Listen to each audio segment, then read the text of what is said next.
Welcome Manu भाई, आइए।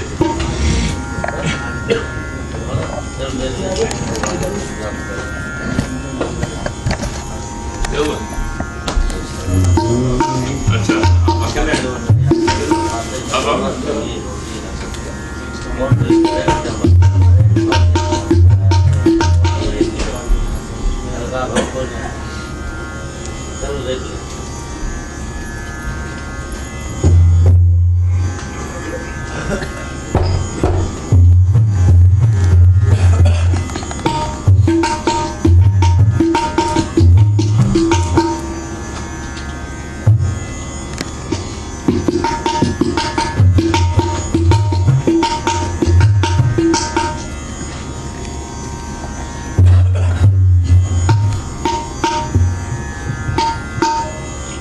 हरिओम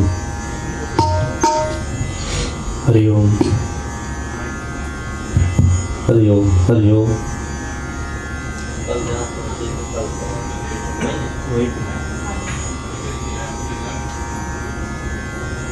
हरिओम।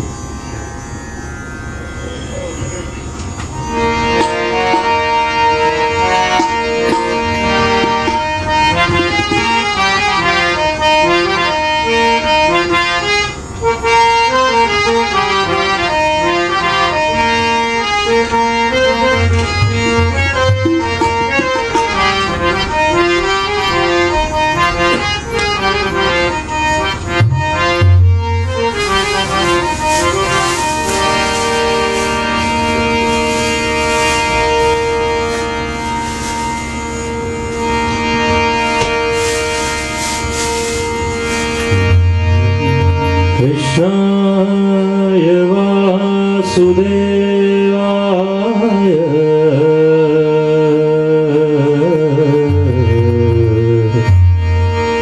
हरे परमात्मने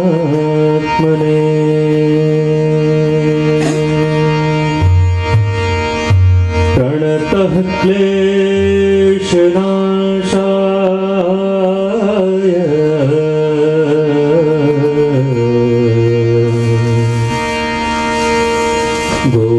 गोविन्दाय नमो नमः।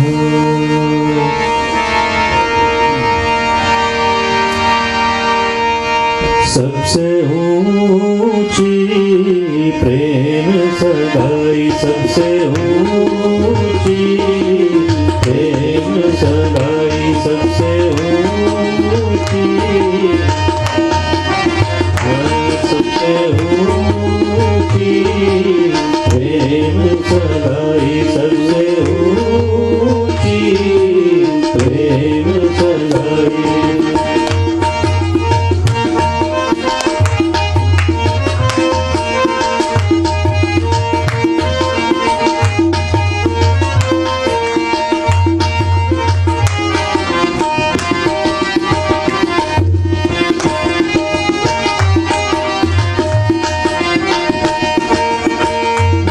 दुर्योधन का मेवा त्यागो, दुर्योधन का मेवा त्यागो, दुर्योधन का मेवा त्यागो, दुर्योधन का मेवा त्यागो।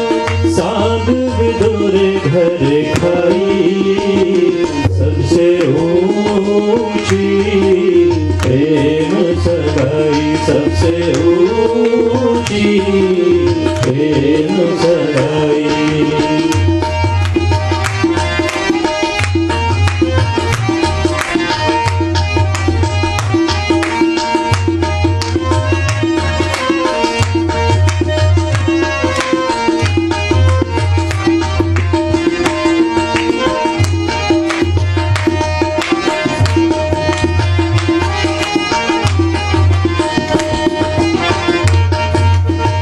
झूठे फल शबरी के खाए, झूठे फल शबरी के खाए, झूठे फल शबरी के खाए, झूठे फल शबरी के खाए। बहुविधि प्रेम जताई सबसे ऊंची, प्रेम सगाई सबसे ऊंची, प्रेम सगाई सबसे ऊंची, प्रेम सगाई सबसे ऊंची, प्रेम सगाई।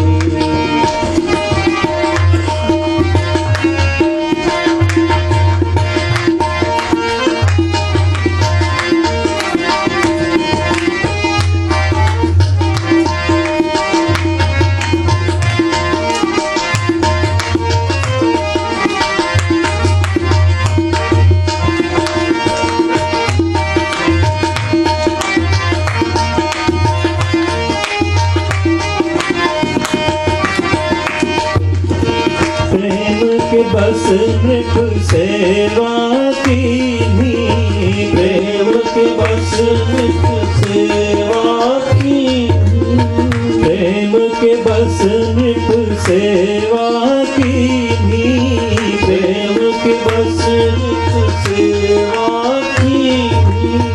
आप बने हरि नाई सबसे ऊंची, प्रेम सगाई सबसे ऊंची, प्रेम सगाई सबसे ऊंची, प्रेम सगाई सबसे ऊंची, प्रेम सगाई।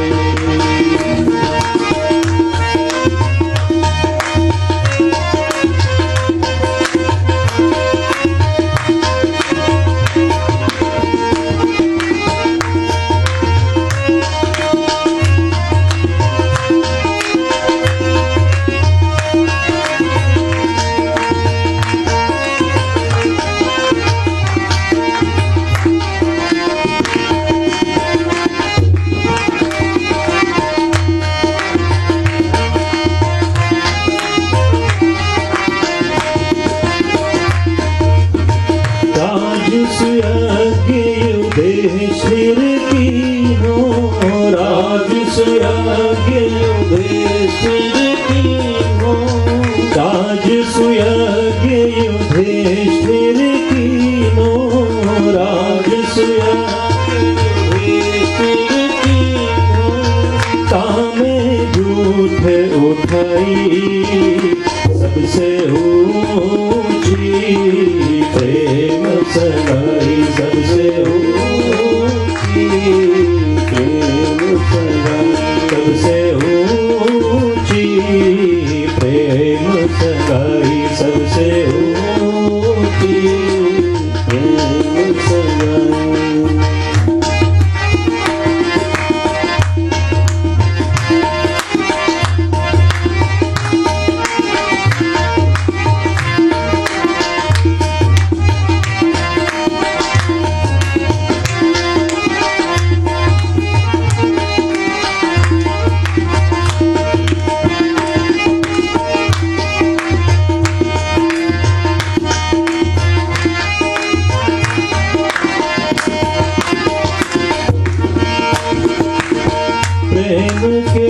अर्जुन रथ हांक्यो, प्रेम के बस अर्जुन रथ हांक्यो, प्रेम के बस अर्जुन रथ हांक्यो, प्रेम के बस अर्जुन रथ हांक्यो। भूल गए ठकुराई सबसे ऊंची, प्रेम सगाई सबसे ऊंची, प्रेम सगाई सबसे ऊंची, प्रेम सगाई सबसे ऊंची।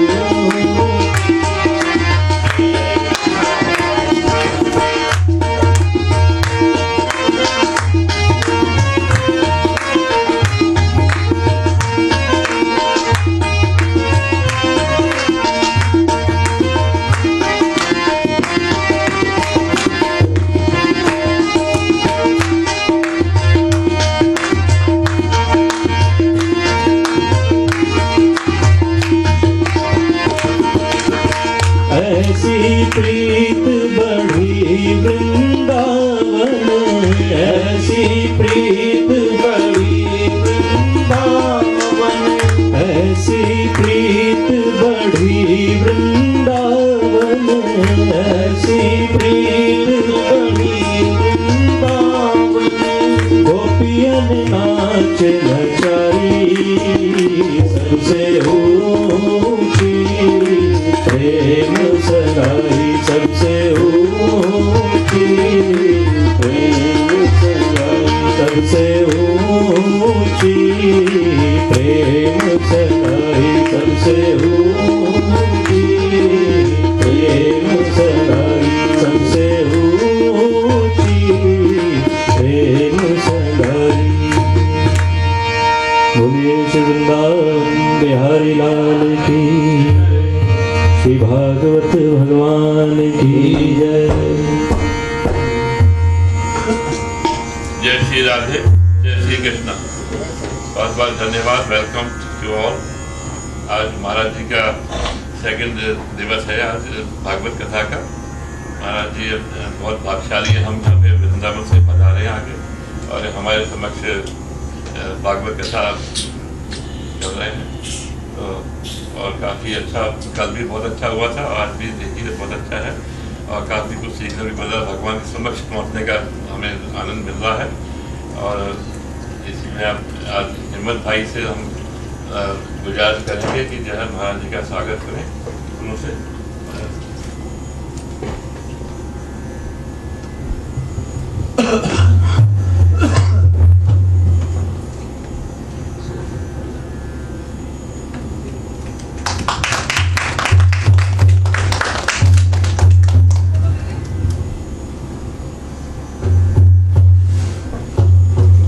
जसू भाई से हम रिक्वेस्ट करेंगे कि अपने पोथी पर जो है माला भगवत गीता कर।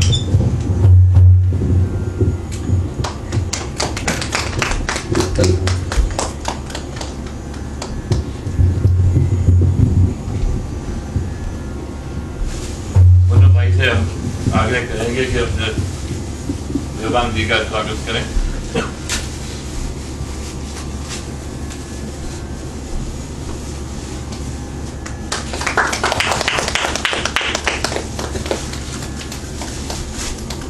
पांड्या जी से हम आग्रह करेंगे कि जो है महाराज जी का स्वागत करें।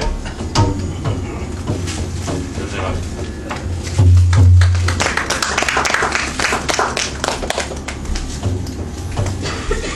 डॉक्टर रामपाई से आग्रह करें महाराज जी का स्वागत करें।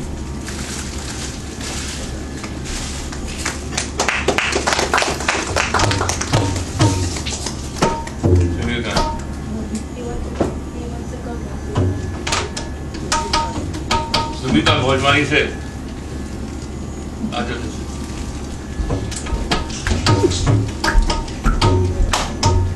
महाराज जी का स्वागत।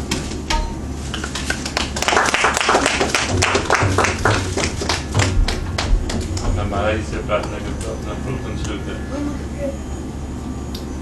हाँ एक बार चंद प्रकाश जी अपने कैलिफोर्निया से पधारे हैं, अपने तबला वादक हैं आप उनसे भी आप महाराज जी का स्वागत करें।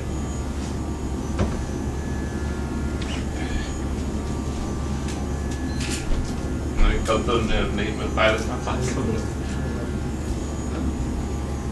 ये कैलिफोर्निया से पधारे हैं आके, फिर सब कमरा बना।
रामचंद्र भगवान की, श्री हनुमान जी महाराज की, भगवती जगदम्बा मात की जय, सद्गुरुदेव भगवान की, श्री भागवत भगवान की जय।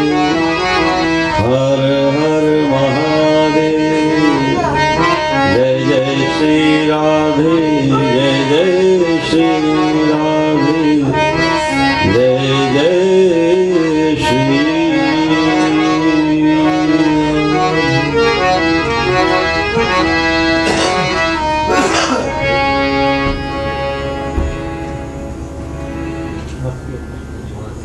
हमारे इसमें बहुत है, लेकिन ये ज़्यादा जन्माद्यस्य तोऽन्वयादितरतः चार्थे सभिज्ञस्वराट्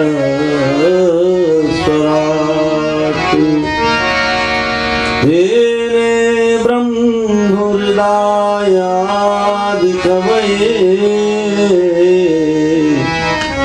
मुह्यन्ति यत्सूरया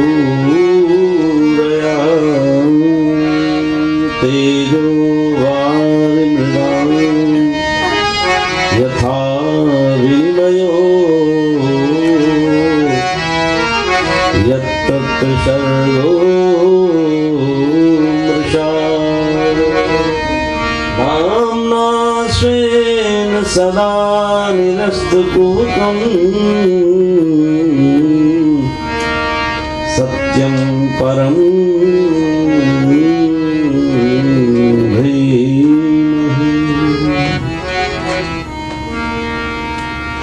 श्रीमद्भागवत की कथा। महर्षि वेदव्यास इस कथा में श्री भगवान का प्रारंभ में कोई नाम नहीं लेते। भगवान को कहते हैं, भगवान कैसे हैं? बोले परम सत्य है, सत्यम परम धीमहि। भगवान धर्म नहीं परम धर्म है, सत्य नहीं परम सत्य है। Ultimate goal, ultimate reality, ultimate truth. इसीलिए नाम नहीं लिया, क्योंकि नाम लेते ही फिर लोग सोचेंगे तो इनके नाम का हमें क्या मतलब। तो नाम लेते ही सारा झगड़ा शुरू हो जाता है। तो ये बात ध्यान में रखना चाहिए। बहुत सी बातें कथा के माध्यम से जानने और समझने को है। बहुत पहले अनेक धर्म नहीं हुआ करते थे, ये सबको पता है कि सब बाद में बनता चला गया। गोस्वामी तुलसीदास जी महाराज तो कलयुग के लक्षण में आगे बताते हैं कि जैसे घास उग जाती है ना, वर्षा होती है अपने आप पता नहीं रहता कि कहाँ है, बिल्कुल सूखी जमीन है, तो पानी बरसते ही जैसे घास उगने लगती है, ऐसे ही नाना प्रकार के पंथ और संप्रदाय उगने लगते हैं। तो कोई हर्ज नहीं। पंथ संप्रदाय का मतलब है कि पूजा की अनेक विधियां, तो सभी एक विधि का पालन तो नहीं कर पाएंगे, बात सही। भारत में देखो तो माथे पर, माथा तो एक ही इतना छोटा सा है और इस पर लगाने के तिलक सैकड़ों हैं, नहीं देखा आपने? कितने तरीके के तिलक लगाए जाते हैं। तो तिलक में इतना भेद है, पूजा की विधियों में इतना भेद है, तो ये बड़ा स्वाभाविक भेद, इसमें कोई हर्ज नहीं है। लेकिन जब व्यक्ति ये सोचने लगता है कि जो हम मानते हैं यही सही है, दूसरे का गलत है, तब समस्या आ जाती है। भाई जो तुम मानते हो तुम्हारी विधि है, जो हम मानते हो हमारी विधि है, दोनों अपनी अपनी जगह ठीक है। व्यास जी ने 18 पुराणों में एक भविष्य पुराण लिखा है। भविष्य पुराण का मतलब है कि आगे आने वाले समय में क्या भविष्य होगा धर्म का, उसकी बात है। और उस भविष्य पुराण में एक छोटी सी घटना उन्होंने लिखी। क्या घटना आती है? भारत में राजा थे शालिवाहन। तो शालिवाहन राजा, क्योंकि भारत की सीमाएं सुरक्षित थी, सब प्रकार से ठीक था, तो जैसे कोई व्यक्ति जब सब कुछ ठीक हो जाता है, घर परिवार से व्यवस्थित हो जाता है, तो बड़ा स्वाभाविक उसका मन होता है कि थोड़ा हम अपने देश से बाहर घूमने को निकले, अपनी बाउंड्री से बाहर थोड़ा निकलें, झांके कि क्या है बाहर। तो कहते हैं कि राजा सालिवान, ये भविष्य पुराण की कथा है, तो राजा सालिवान जब बाहर निकले तो उन्होंने एक गौरांग महापुरुष को देखा, जिनका रंग गोरा है, बाल उनके थोड़े से सुनहले हैं, बिल्कुल उनके शकल भारतीयों से बिल्कुल डिफरेंट है। तो उन्होंने उनको पूछा, क्योंकि ऐसा व्यक्ति उन्होंने कभी देखा नहीं था, है ना। तो उन्होंने पूछा कि महानुभाव आप कौन हैं, आप हमारे जैसे नहीं दिखते, बिल्कुल अलग जगह से आप आए हुए दिखाई देते हैं, तो आपका नाम क्या है, आपका परिचय क्या है। तब उन्होंने अपना परिचय दिया कि मुझे लोग ईश कहते हैं, है ना, मुझे लोग ईश कहते हैं। ये भविष्य पुराण की कथा। तो मुझे ईश कहते हैं और म्लेच्छ देश में मेरा धर्म प्रचार करने के लिए जन्म हुआ, ये उन्होंने अपना परिचय दिया। इससे आप संकेत समझ गए होंगे, क्या संकेत मिलता है। भविष्य पुराण में गीता प्रेस ने छापा हुआ है, पढ़ो। तो इससे बड़ा साफ संकेत मिलता है कि महर्षि वेदव्यास ने ईसा मसीह का भी वर्णन किया। तो उनको किसी भी धर्म, किसी मान्यता से कोई परहेज नहीं। आप जो मानते हो, जैसे मानते हो ठीक है, लेकिन कुछ मानते हो, ये अच्छी बात है ना।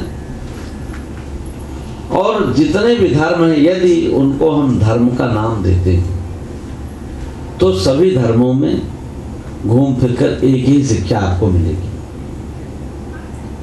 मानवता की शिक्षा है, प्रेम की शिक्षा है, और इन सब से परे एक कोई भगवान है, ईश्वर है, जो आपके जीवन का अंतिम लक्ष्य है और अंतिम सत्य है। तो इसीलिए महर्षि वेदव्यास ने इस श्रीमद् भागवत ग्रंथ को प्रस्तुत करते हुए, यद्यपि लोग इसे भगवान श्याम सुंदर श्री कृष्ण के नाम से जानते हैं, वही ये तो कृष्ण कथा है, लेकिन ऐसा नहीं है। भगवान श्याम सुंदर श्री कृष्ण की कथा की यहाँ प्रधानता हो सकती है, प्रमुखता हो सकती है, लेकिन है क्या, बोले सत्यम परम धीमहि। भगवान कौन है, बोले परम सत्य है। कथा किसकी है, बोले परम सत्य की।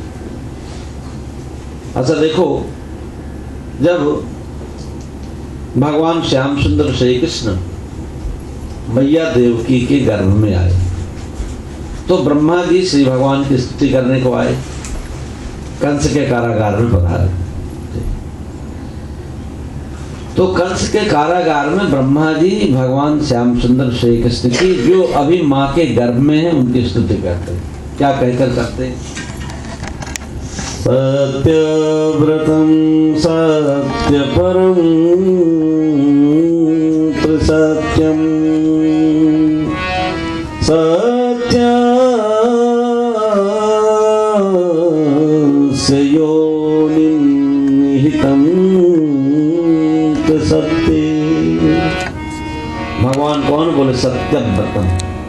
अभी तो भगवान का जन्म नहीं हुआ, अभी कृष्ण बने नहीं, वो नामकरण हुआ नहीं, तो भगवान क्या बोले, सत्यव्रतम, सत्य के व्रती हैं, सत्य का पक्ष लेने वाले हैं।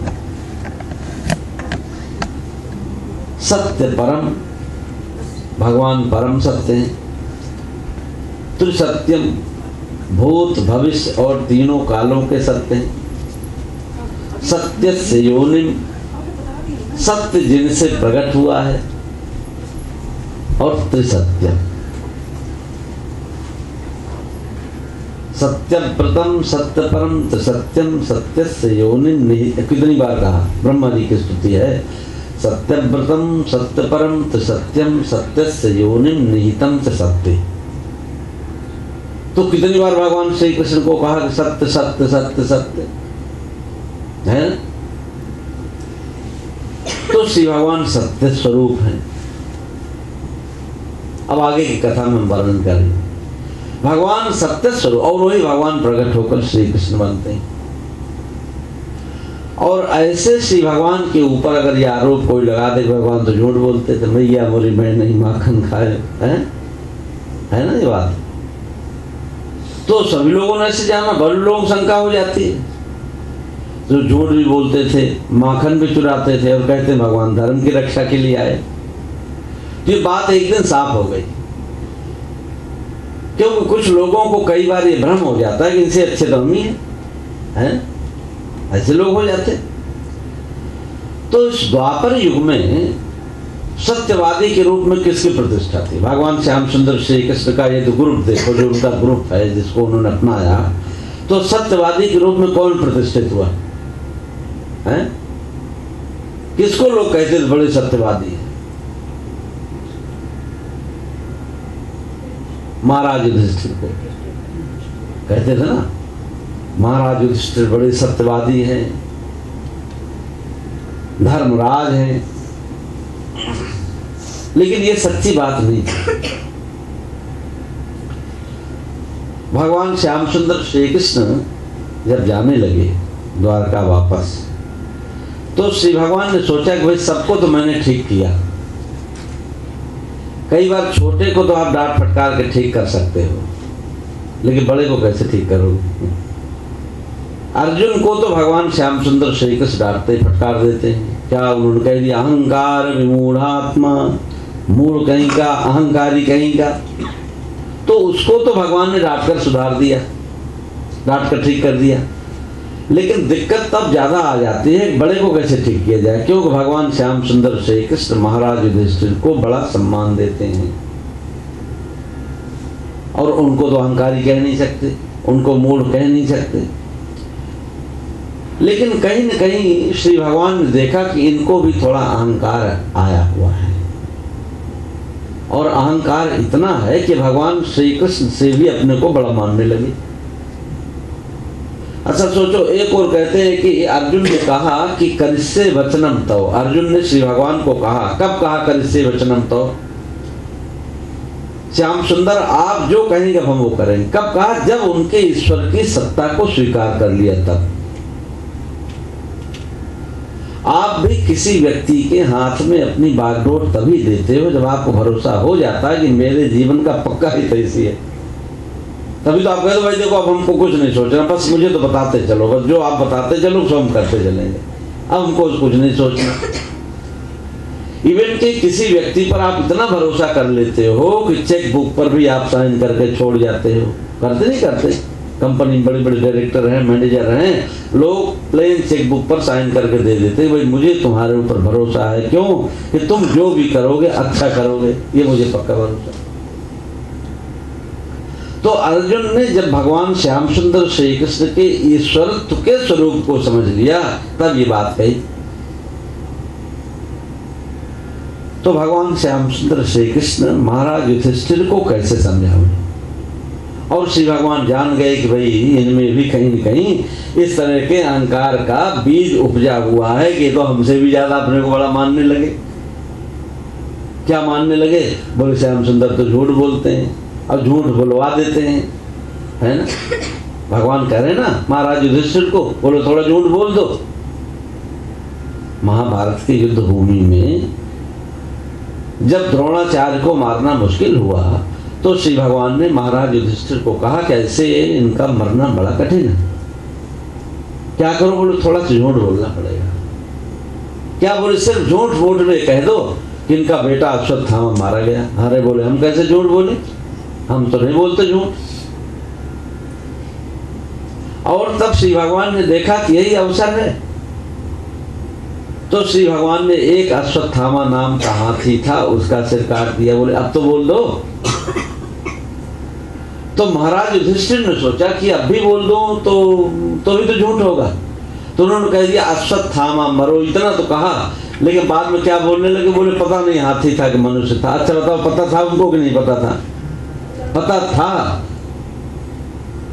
था कि हाथी मारा गया है, लेकिन और तब तक श्री भगवान ने शंख बजा दिया ताकि द्रोणाचार्य सुन न पाए, है? तो किसी तरह काम तो हो गया। लेकिन श्री भगवान ने महाराज युधिष्ठिर की प्रकृति को पहचान लिया कि ये तो हमसे भी अपने को बड़ा मानने लगा, झूठे तो हम सही और ये बड़े रहे ईमानदार।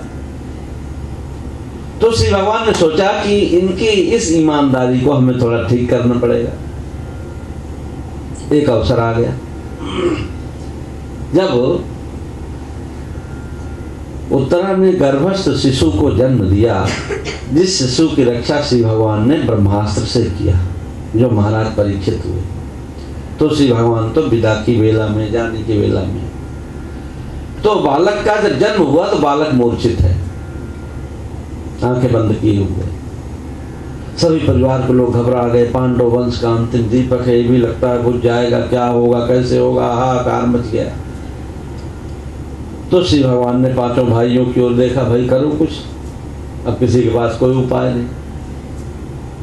तो भगवान श्याम सुंदर श्री कृष्ण की ओर सभी देखने लगे कि आप ही कुछ करो। तो श्री भगवान ने कहा, मैं क्या कर सकता हूं? हाँ, एक उपाय है। क्या उपाय है? बोले कि ये बालक सिर्फ उसकी प्रार्थना पर जीवित हो सकता है जिसने जीवन में सदा ही सत्य का व्रत लिया हुआ है, और जिसने सदा ही सत्य की प्रतिष्ठा चाहिए है। सत्य व्रती है और सत्य की प्रतिष्ठा चाहने वाला है। यदि ऐसा कोई व्यक्ति भगवान से प्रार्थना करे तो ये बालक जीवित हो सकता है, फिर से होश में आ जाएगा। तो आप बताओ, लोग किसकी ओर देखेंगे फिर? स्वाभाविक। तो सभी लोग देखने लगे, अर्जुन भी देखने लगे, सब देखने लगे, अरे भैया जल्दी से प्रार्थना करो और कहो कि यदि मैंने जीवन में सदा ही सत्य की प्रतिष्ठा चाहिए है और सदा ही सत्य के व्रत का पालन किया तो बालक जीवित हो जाए। लेकिन महाराज युधिष्ठिर की हिम्मत नहीं पड़ रही है। पोल खुल गई। क्या पोल खुली? बोले हमने सत्य की प्रतिष्ठा नहीं चाहिए, अपनी प्रतिष्ठा चाहिए। दोनों में फर्क हो गया।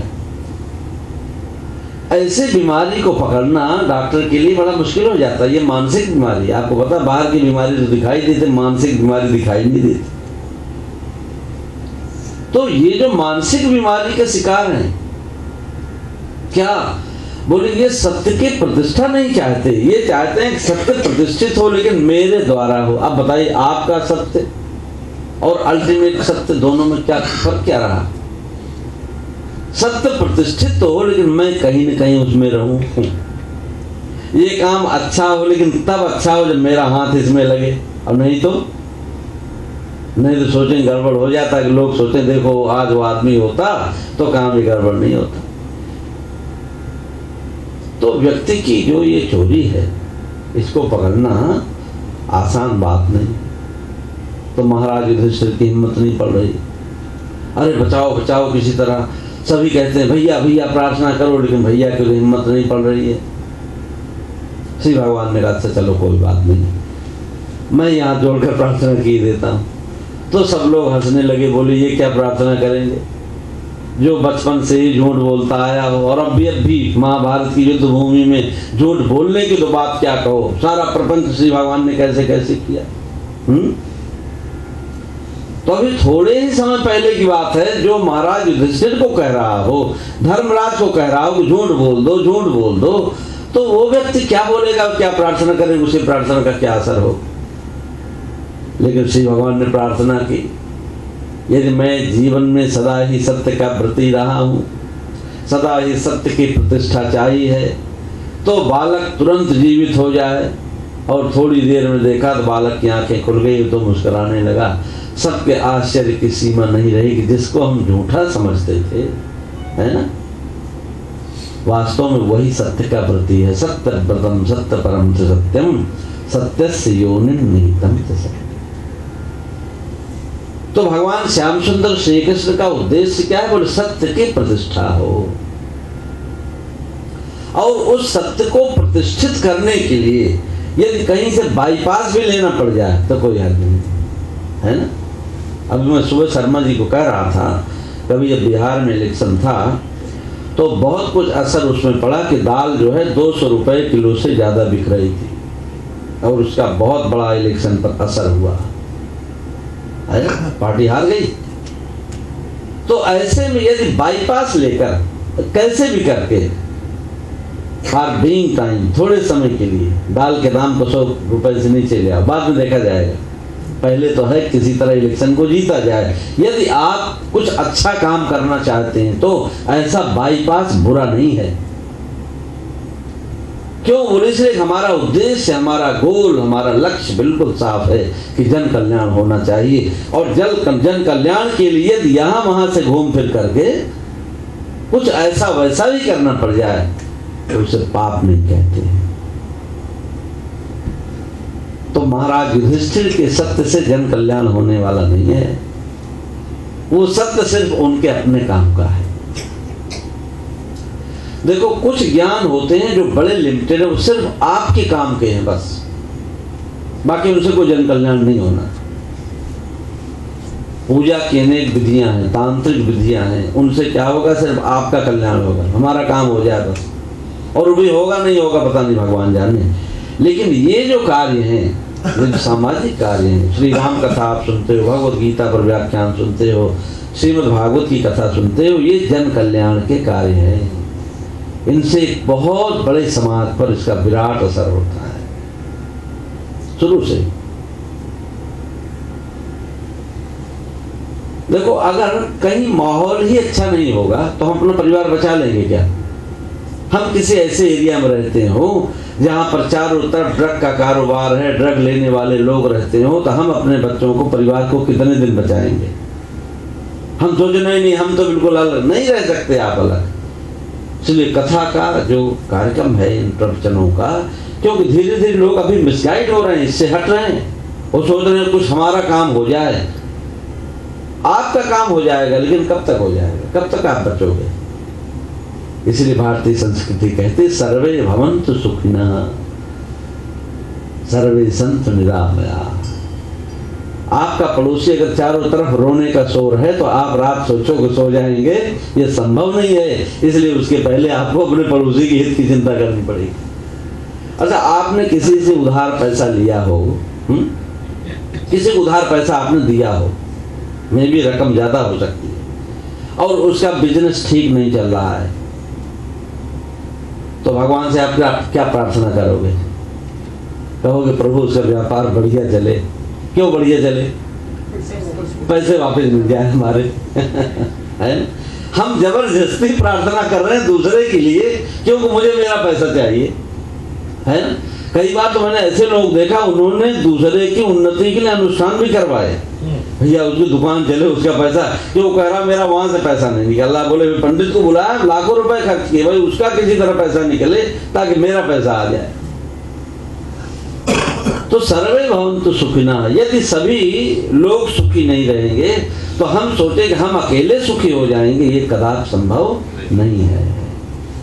तो महाराज युधिष्ठिर का जो सत्य है, महाराज युधिष्ठिर का जो धर्म है, वो बहुत लिमिटेड है, वो सिर्फ उनके लिए है।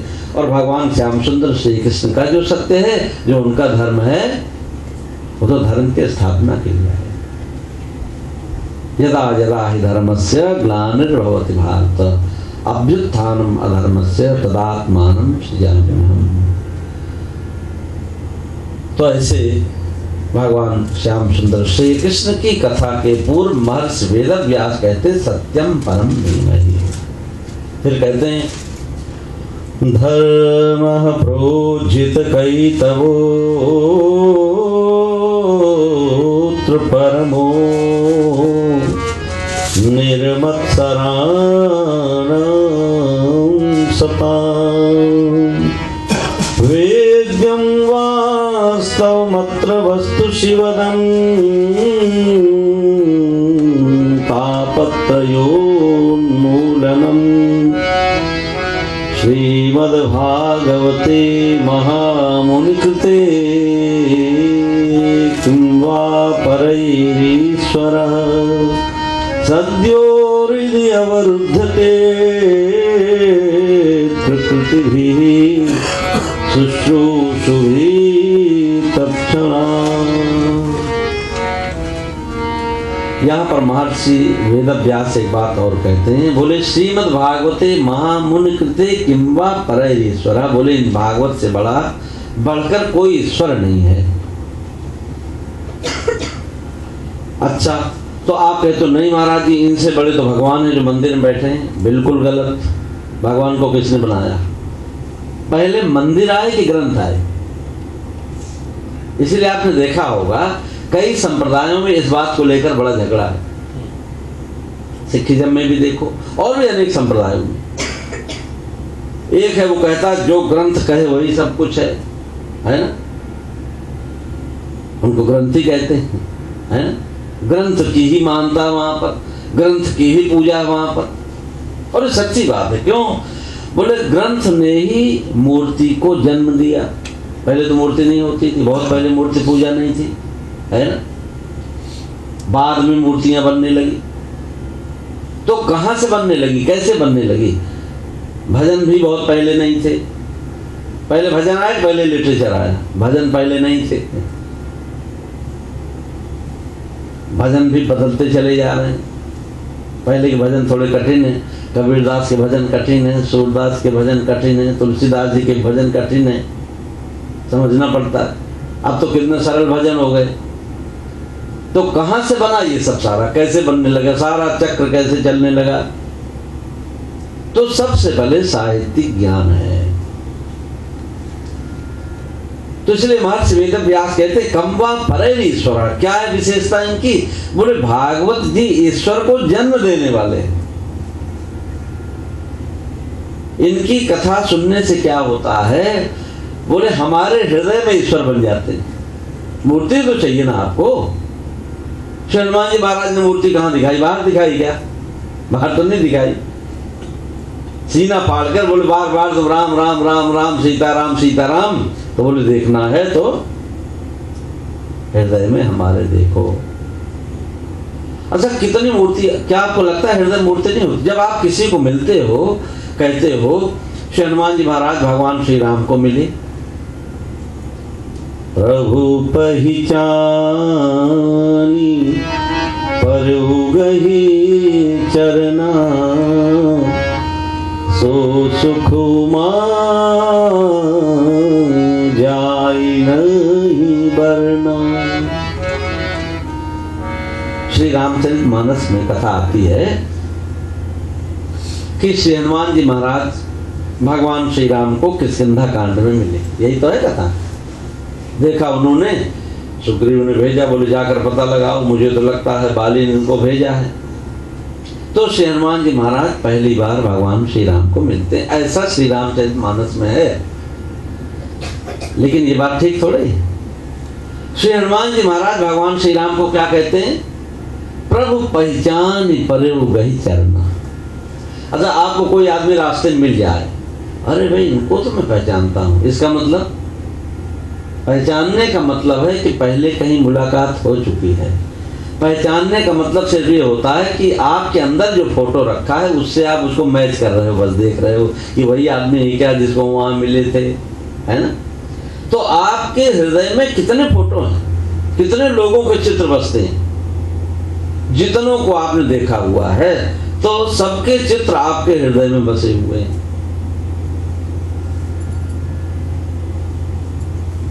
आप देखो, अभी आप सीरियल देखते हो, महाभारत सीरियल देखो या रामायण सीरियल, तो कई बार आप देखते हो जो कलाकार होता है उसको आप इतना रिलेट कर लेते हो, देखते देखते राम जी का ध्यान करो तो वही ध्यान आ जाएगा, है ना। लेकिन जब ये सीरियल नहीं रहा होगा, जब ये कुछ भी नहीं था, तो क्या क्या चीज अंदर बनती है? इस कथा से श्री भगवान के एक एक अंग हमारे अंदर ही जन्म लेते हैं और भगवान की एक मूर्ति बनकर, तभी तो चित्रकार बाहर मूर्ति। अच्छा आपको घर भी बनाना है, सिंपल आप घर बनाओ। पहले घर कहाँ बनता है? कागज पे कि मन में? मन में बनता है ना। ऐसा घर होगा, ऐसा पुल होगा, वैसा होगा, लोग यहाँ आएंगे, यहाँ बैठेंगे, किचन यहाँ होगा, कथा यहाँ होगी, बेडरूम। ये सब पहले कहाँ बनता है? पहले मन में बनता है हमारे। अब दुर्भाग्य से है कि हमारे मन में तो बना है, लेकिन हमारे पास ये क्षमता नहीं कि हम उसको कागज पर बना दें। एक्चुअली देखा जाए तो आर्किटेक्ट की आपको नीड नहीं है, क्योंकि घर को बनाने वाले आप खुद हो। तो बनाना क्यों पड़ता है? बोले इसलिए कि आपके मन में घर तो बन गया, लेकिन उसका हिसाब किताब लगाना कि कितना ऊंचा होगा, फाउंडेशन कहाँ होगी, कैसे होगी, कहाँ वाल होगी, कहाँ पिलर होगा, कहाँ कैसे होगा, कैसे खड़ा होगा, कितना लोहा लगेगा, कितना लक्कड़ लगेगा, ये सब हिसाब आप नहीं लगा सकते जिसके लिए। और वैसे आप कहा जाए घर, तो आप कल्पना में इतना बढ़िया घर बनाओगे, आर्किटेक्ट भी क्या बनाएगा, क्योंकि उसकी नींव आपको है। तो आर्किटेक्ट की जरूरत सिर्फ ये है कि वो उस घर को जो आपने मन में सोचा है उसको उन्होंने पेपर में बना दिया। श्री राम कथा सबसे पहले किसने लिखा है? श्री राम कथा के आदि गायक भगवान शिव हैं।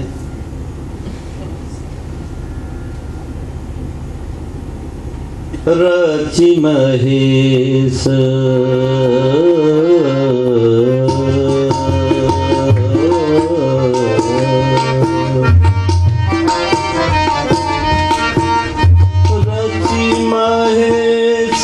निज मानस राखा,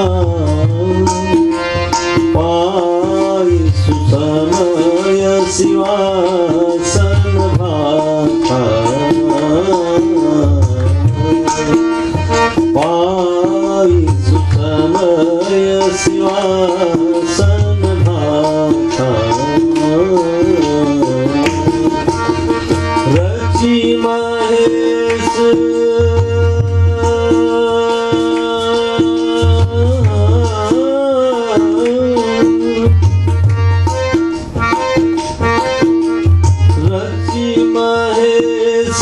निज मानस राखा, पाई सुसमय शिवासन भाखा, पाई सुसमय शिवासन भाखा। रच महेश निज मानस राखा। भगवान शिव ने क्या किया? रच माने रचना करना, लिखना। लेकिन कहाँ लिखा? अपने दिल में लिखा, अपने मन में लिखा। और अपने मन में भगवान श्री राम की पूरी कथा को उन्होंने लिख कर रखा। बहुत दिन तक कैसे रखे रहे? रखे इसलिए भी रहे कि उनको श्रोता कोई मिलता नहीं था सुनने वाला। मन की बात सुनने वाला कौन मिलेगा? एक आध दिन की बात हो तो सुन ली, इतनी बड़ी कथा को कौन सुनेगा, है ना? 7 दिन की यहाँ कथा है तो बहुत लोगों को शर्मा जी फोन कर सकते हैं, बुला सकते हैं। तो आदमी कई बार कह देगा, बोले देखिए महाराज हम आ तो जाएंगे 1-2 दिन, लेकिन 7 दिन का कमिटमेंट नहीं कर सकते। तो भगवान शिव ने कहा जब तक कोई कमिटेड नहीं होगा तो हम इस कथा को कैसे प्रकट करेंगे? तो इसलिए बेचारे लिखे अंदर रखे रहे उसको बहुत दिन तक। और शिव जी को इतनी मुसीबत पड़ी इस कथा को प्रकट करने के लिए, किसी कथा को प्रकट करने के लिए उन्होंने सती जी से विवाह कर लिया। और सती जी भी कच्ची श्रोता निकली। उन्होंने कहा महाराज इतने मेरे बस की बात नहीं, आपको कोई भरोसा, आप सुनाने लगो इतना दिन तक सुनाओ, हम कब तक बैठेंगे, है ना? तो पाए सुसमय शिवासन भाखा। फिर उन्होंने किसको सुनाया? बोले जब उनका विवाह पार्वती जी के साथ हुआ, है ना? क्यों? बोले इसलिए कि पार्वती जी साक्षात श्रद्धा की मूर्ति है और भगवान शिव विश्वास, और विश्वास और श्रद्धा का जब तक मिलन नहीं होगा तो कथा आगे बढ़ नहीं सकती। बार बार खड़ा हो जाए ये अब ये कैसे हुआ, फिर ये तो बिल्कुल सही नहीं लगता। अब आदमी जो है उनके समाधान देगा कि कथा आगे बढ़ाएगा। तो गोस्वामी तुलसीदास जी को किसी ने पूछा, बोले लोग तो आपको वही रचनाकार मानते हैं, आपने लिखा, महर्षि वाल्मीकि ने लिखा। बोले नहीं नहीं ये बात नहीं है। बोले उन्होंने जो अपने हृदय में छिपाया हुआ था उसे ही मैंने किताब में छपा दिया, ये फर्क है, छिपाने और छपाने का फर्क है। जो उन्होंने सोचा उसको हमने कागज पर तुरंत महेश निज मानस रखा। तो ये कथा क्या करती है? इसका श्रवण करते करते, सुनते सुनते एक न एक दिन भगवान की मूर्ति हमारे अंदर बन जाती है। और इसीलिए महर्षि वेद व्यास ने आगे एक एक बात इतनी सटीक कही है। तो कई दफे क्या होता है कि हम लोग उतने गंभीर नहीं हो पाते। किसी चीज का फल मिलने में एक समय सीमा है, उतने दिनों के बाद, है ना? बीमारी की भी अपनी सीमा है। कुछ दवाइयां आपको उतने दिन तक खानी पड़ेगी, पूरा कोर्स है उसका, है ना? अगर आप उतने दिनों तक नहीं खाते तो फिर से रोग वहीं का वहीं खड़ा रहेगा। कई बार बहुत लोग लगता है हम थोड़े ठीक हो गए लगता है, बिल्कुल गलत बात। पूरा ठीक होने के लिए आपको उस दवाई का पूरा कोर्स लेना पड़ेगा। तो व्यास जी कहते हैं कि क्या करना है, बोले श्री पिबत भागवतम रसमालयम मुहुर्हो रसिका भुवि भावुका। क्या करो, बोले इस कथा को निरंतर सुनते रहो, निरंतर सुनते रहो। तो सुनते सुनते क्या होगा, देखो कोई भी चीज करत करत अभ्यास से जड़मत हो सुजान, है ना। पहले आप कोई चीज बिल्कुल शुरू करो, कुछ चीजें ऐसी कि आपको कुछ भी समझ में नहीं आएगा, बिल्कुल एकदम बिल्कुल आप बिल्कुल लेमैन रहोगे। संगीत की ही विधा को आप देखो, ये मामूली आश्चर्य नहीं है। अगर ये पूरा हारमोनियम जो है ये आपके गले में बना हुआ है, पहले से ही बना हुआ है, लगता कहीं बना है। अगर यहां नहीं होगा तो बाहर कुछ नहीं कर पाएगा। अगर यहां है ही नहीं तो वहां भी है और यहां भी है, दोनों जब मिलेंगे तब बात बनेगी। तो कहां बना होगा, कैसे बना होगा, ये सुर कहां बसे होंगे, ये डॉक्टर के पकड़ में नहीं आने वाला है। पूरी सर्जरी कर डालो गले की, कहां पकड़ में आएगा। तो कहां पर है, कैसे, ये इतना बड़ा मनुष्य का ये छोटा सा जीवन, छोटा सा शरीर, इतनी बड़ी मिस्ट्री है कि पूछो मत कि क्या है ये। तो व्यास जी कहते हैं कि पिबत भागवतम रसमालयम मुहुर्हो रसिका भुवि भावुका। हे रसिक जन, हे भावुक जन, इस ग्रंथ को बिना प्रश्न पूछे लगातार इसको सुनते रहना। हाँ, प्रश्न पूछना अधिकार तुमको मैंने दिया है, गीता में पूछ लेना, वहां पूछना, बट यहाँ के लिए मना दिया है, यहाँ मत पूछना। क्यों, बोले इस ग्रंथ को मैंने तुम्हें सिर्फ कृष्ण कथा रस पीने के लिए प्रस्तुत किया है। अच्छा, पीने के बीच में कोई चीज हो, है ना, जैसे कोई कवि हो, कवि सम्मेलन हो रहा हो, कविता बोली जा रही हो, अगर कवि व्याख्या करने लगे तो कविता का रस बिगड़ जाएगा, अच्छा नहीं लगेगा। कोई गाना आ रहा हो, फिल्म का गाना है, आप बड़े ध्यान से सुन रहे हैं, और कोई कुछ कवि में अर्थ बताने लगे तो भाव बिगड़ जाएगा फिर, है ना। क्योंकि वो अर्थ ही, उसका अर्थ होता ही नहीं, उसकी तो धुन प्रधान है, उसी में आदमी एकदम आनंदित हो जाता है। तो व्यास जी ने कहा कि इसको जब सुनते रहोगे तो एक दिन स्वयं भगवान की मूर्ति तुम्हारे अंदर अपने आप बन जाएगी, तुमको पता ही लगेगा कब बन गई, बनकर तैयार हो गई। कैसी मूर्ति बनी, बोले जैसा आपको ठीक लगता था। श्री राम कथा में भाव आता है कि सबरी जी को महर्षि मतंग ने कथा सुनाई श्री राम की, और कथा सुनते सुनते सबरी के मन में भगवान श्री राम की मूर्ति बन गई। तो भगवान श्री राम की जो मूर्ति बनी, जब भगवान श्री राम सबरी के पास आने लगे तो अचानक श्री लक्ष्मण जी को कहा कि लक्ष्मण थोड़े जरा फूल तो ले आना, क्योंकि जानकी जी का हरण हो गया, भगवान श्री राम तो रो रहे थे। तो लक्ष्मण जी ने सोचा भैया अचानक से फूल क्यों मांग रहे हैं। हाँ, एक दिन मैया साथ में थी तो मैया के श्रृंगार के लिए तो प्रभु ने जरूर फूल मंगाए थे, अभी क्यों मांग रहे हैं। लेकिन फिर भी चलो कोई बात नहीं, कहा तो लेकर आना। श्री लक्ष्मण तो सेवा में विश्वास रखते थे, तो फूल लेकर आए। तो भगवान श्री राम बड़े प्यार से फूलों का हार बनाते हैं। श्री लक्ष्मण जी देख रहे हैं, उन्होंने सोचा कि तो भैया तो पागल हो गए बिल्कुल जानकी के वियोग। तो श्री भगवान ने स्वयं फूल का हार बनाया और अपने गले में डाल दिया, जटाओं का बंधन लगा, बिल्कुल जैसे कोई तैयार हो जाए किसी के यहाँ जाने के लिए। तो श्री लक्ष्मण जी को बड़ा आश्चर्य हुआ कि भैया अभी तो रो रहे, तो अचानक बिल्कुल तैयार होने लगे। क्यों तैयार होने लगे, बोले इसलिए कि सबरी के मन में जो मूर्ति बनी है मुझे वैसे होकर जाना है। बाबा तुमसे लिखते हैं यथा अनेक वेश धर नृत्य करे नट कोई। श्री भगवान कैसे, बोले हम तो बहुत वेश नहीं बना सकते, लेकिन भगवान तो अनेक रूप आए। विष्णवे प्रभु विष्णवे, आपका जैसा भाव है, जाकी रही भावना जैसी, प्रभु मूर्त देखी तिन तैसी। जैसे सोचा वैसे ही भगवान ने अपना श्रृंगार कर लिया। और इसीलिए सबरी देख राम गरिया, देखते पहचान कर मेरे राम आ रहे, पहचानने में जरा भी संशय नहीं हुआ। क्यों, बोले कथा ने जिस मूर्ति का निर्माण हृदय में कर दिया, राम जी वैसे ही आ रहे हैं, जाकी रही भावना जैसे। तो इसलिए महर्षि वेदव्यास बड़े भाव से श्रीमद् भागवत की कथा में श्री भगवान को सबसे पहले सत्य के रूप में निरूपित करते हैं, और वही सत्य श्री कृष्ण है। सत्यम परम धीमहि।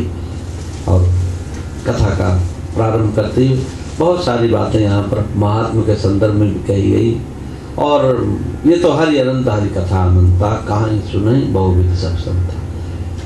क्योंकि आप ये सोचो कि आपको हम पूरा सुना देंगे, पूरी बात पता लग जाएगी, असंभव है। टीवी में आप देख लोगे कथा पता लग जाएगी, बिल्कुल असंभव है, क्योंकि भगवान के चरित्र अनंत है।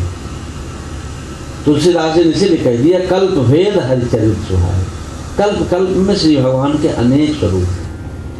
दूसरी एक और चीज समझने की है कि यहाँ पर सुखदेव जी जो महाराज परीक्षित को कथा सुना रहे हैं, किस लिए सुना रहे हैं?